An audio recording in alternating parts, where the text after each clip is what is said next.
शेतकरी बांधवांनो, परळी तालुक्यातला हा डोंगरी भागातला सरफराजपूर गाव तर पाहिलं तर बऱ्याच शेतकऱ्यांनी उपलब्ध पाण्याचा वापर करून आता हा जो महिना आहे, आज एप्रिलची 11 तारीख आहे, तर सगळा कापूस आणखी नाही उभा आहे, हिरवागार आहे. असे 10-5 पेक्षा जास्त प्लॉट इथं आहे.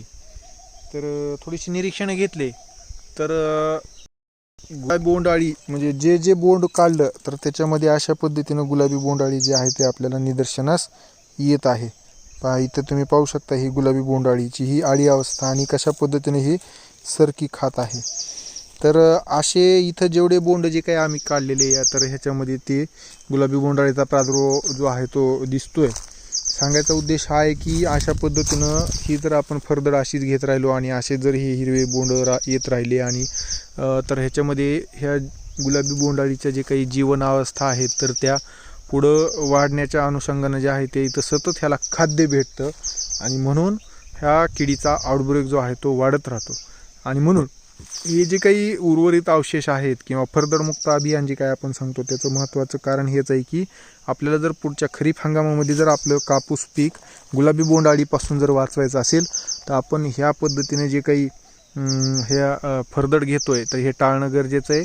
आणि हे जे अवशेष आहेत हे सुद्धा जे आहे ते व्यवस्थित काढून ते नष्ट करणं, मग याच्यापासून उत्कृष्ट कंपोस्ट खत तयार करणं गरजेचं आहे. कुठंतरी ढीग जे आहे ते म्हणजे खड्डा करून त्याच्यामध्ये हे सगळं टाकून त्याच्यामध्ये म्हणजे ह्या अळीच्या सुप्तावस्था ज्या आहेत तर त्या मारून टाकण्याच्या अनुषंगानं एंटोमोपॅथोनिक फंगस जे आहेत तर ते मग मेट्रिझम ॲनुसोपोली असेल किंवा बवेरिया बॅसियाना असेल, लॅक्टिनोसोम लॅकिनिया, बायोमिक्समध्ये हे सगळे BVM नावानं आता प्रोडक्ट उपलब्ध आहेत किंवा बायोमिक्स जे आहे तर ते आहे.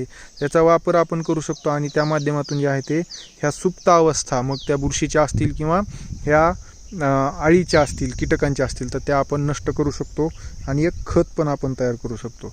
हे फरदड घेणं जे आहे ते टाळणं गरजेचं आहे खरीप हंगामातील कापसाला गुलाबी बोंडअळीपासून वाचवण्यासाठी.